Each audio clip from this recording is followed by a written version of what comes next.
चंद्रभान नाम का एक गरीब कुम्हार अपनी पत्नी शोभा के साथ वीरपुर में रहता था।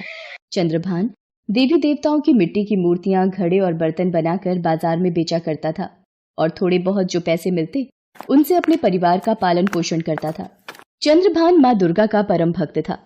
वो माँ दुर्गा की दिन रात पूजा किया करता था। एक दिन, हे माँ जगत जननी, आपने हमेशा मुझे दुखी देखकर सुख की छांव की है। हमें आपका ही आसरा है माँ। हम भक्तों पर सदैव अपनी ममता रखना माँ।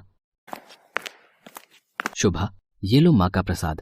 अरे क्या हुआ शोभा, तुम लेटी क्यों हुई हो? तबीयत तो ठीक है ना? पता नहीं जी, सुबह से चक्कर आ रहे हैं और बेचैनी भी हो रही है। अरे पहले क्यों नहीं बताया? रुको, मैं बिमला दीदी को बुलाकर लाता हूँ। चंद्रभान पड़ोस में रहने वाली विमला को बुलाकर लाता है। विमला शोभा से सारी बातें पूछती है। कुछ देर बाद, शोभा 9 महीने बाद मिठाई तैयार रखना, तुम माँ बनने वाली हो। क्या विमला दीदी ये सच है? सुनो जी, आपने सुना? हाँ शोभा, मैंने सब सुन लिया है। मेरी देवी माँ की कृपा से तुम्हारी गोद भर गई। हे देवी माँ, अपनी कृपा रखने के लिए आपका बहुत बहुत धन्यवाद। चंद्रभान और शोभा माता रानी के चरणों में शीश नवाते हैं। चंद्रभान अब दुगनी मेहनत से माँ दुर्गा का नाम लेते हुए मूर्तियां और बर्तन बनाता और बाजार में बेचता। चंद्रभान और शोभा को बस अपने बच्चे के आने का इंतजार था।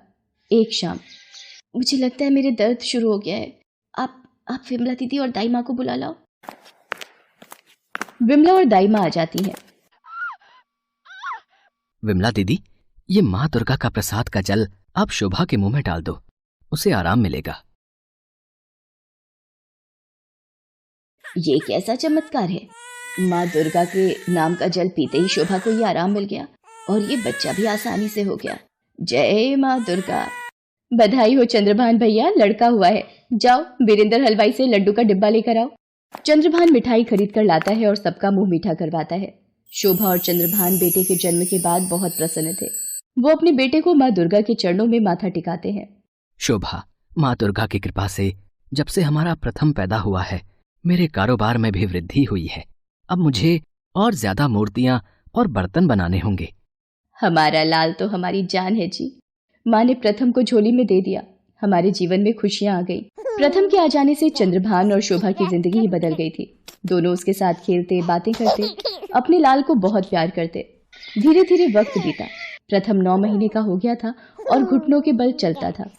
एक सुबह, सुनो जी, कहाँ हो? अरे ये तो बर्तनों के लिए चिकनी मिट्टी तैयार कर रहे हैं। प्रथम सो रहा है, तब तक जल्दी से खाना तैयार कर लेती हूँ। शोभा भोजन बनाने झोपड़ी के भीतर चली गई। चंद्रभान माँ की भक्ति में आंखें बंद किए मिट्टी रौंद रहा था और माँ का ध्यान कर रहा था। चंद्रभान मिट्टी को पैरों से कुचलता जय माता दी का जाप कर रहा था। तभी उसका बेटा प्रथम घुटनों के बल चलता अपने पिता की ओर आ जाता है।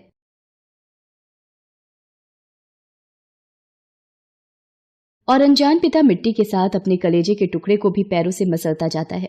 उसका बेटा पूरी तरह से मिट्टी में मसल चुका था। चंद्रभान के पैर लहूलुहान हो चुके थे, पर वो माँ दुर्गा की भक्ति में लीन, बेखबर अपने कार्य के प्रति लगाव में था।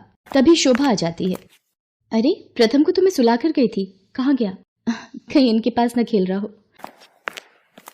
हे भगवान, ये आपने क्या अनर्थ किया? आंखें खोलो, आपके पैर खून से सने हुए क्यों हैं? आपने ये क्या कर दिया?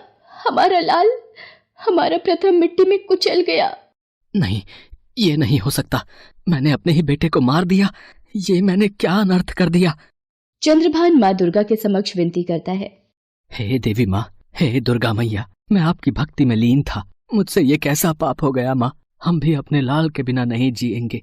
आपके चरणों में सिर पटक पटक कर अपनी जान दे देंगे माँ। यदि आपने मेरी विनती नहीं सुनी और मेरे लाल को जीवित नहीं किया तो माँ, पूरी दुनिया मुझे कोसेगी कि मैंने अपने ही लाल को मार दिया। मेरी भक्ति की लाज रखो माँ, मेरी भक्ति की लाज रखो। मेरे बेटे को वापस जीवित कर दो माँ। हे माँ दुर्गा। सुनो जी, माँ दुर्गा आपकी विनती जरूर सुनती हैं। उन्हें बोलो हमारा पुत्र लौटा दे। माँ, हमारे पुत्र को जीवित कर दो माँ, हमारी रक्षा करो। चंद्रभान और शोभा माँ दुर्गा के चरणों में अपना सिर पटक पटक कर रोने लगते हैं और माँ दुर्गा से प्रथम को जीवित करने की विनती करते हैं। माँ दुर्गा तो करुणा की देवी हैं, ममतामयी माँ है। वो अपने भक्तों को दुखी नहीं देख सकती। चंद्रभान और शोभा के करुण स्वर सुनकर माँ दुर्गा अपने विराट रूप में शेर पर सवार होकर प्रकट होती हैं। पुत्र चंद्रभान, पुत्री शोभा, तुम रो क्यों रहे हो? वो देखो, तुम्हारा पुत्र प्रथम बिल्कुल सुरक्षित है। माँ दुर्गा के चमत्कार से मिट्टी में एक बच्चे का आकार बन जाता है और माँ के चमत्कार से प्रथम जीवित होकर मिट्टी के ऊपर खेलने लगता है। मेरा लाल, मेरा बच्चा, मेरा प्रथम, मैया आपकी जय हो। माँ दुर्गा, आपने मेरे लाल को जीवित कर दिया। माँ आप शक्ति रूपा हो। हे देवी माँ, आपकी जय हो, आपकी जय हो माँ, आपकी सदा ही जय हो। चंद्रभान और शोभा माँ के चमत्कार को देख खुशी से झूम उठते हैं। उनके घर का चिराग माँ के आशीर्वाद की लौ से फिर जल उठा था। माँ दुर्गा की भक्ति का जयकारा लगाते हुए चंद्रभान और शोभा माँ दुर्गा को शीश नवाते हैं। इसके पश्चात माँ दुर्गा आशीर्वाद देकर अंतर्ध्यान हो जाती हैं। शोभा, माँ ने हमारी भक्ति की लाज बचा ली। आज उन्होंने हमारे प्रथम को नया जीवन दिया है, इसलिए हम प्रथम को माँ वैष्णो देवी के दर्शनों के लिए लेकर जाएंगे। उसके बाद चंद्रभान और शोभा अपने बेटे प्रथम को लेकर माँ वैष्णो देवी की यात्रा पर जाते हैं और माँ वैष्णो देवी गुफा के दर्शन करके अपनी झोली खुशियों से भरकर घर लौटते हैं।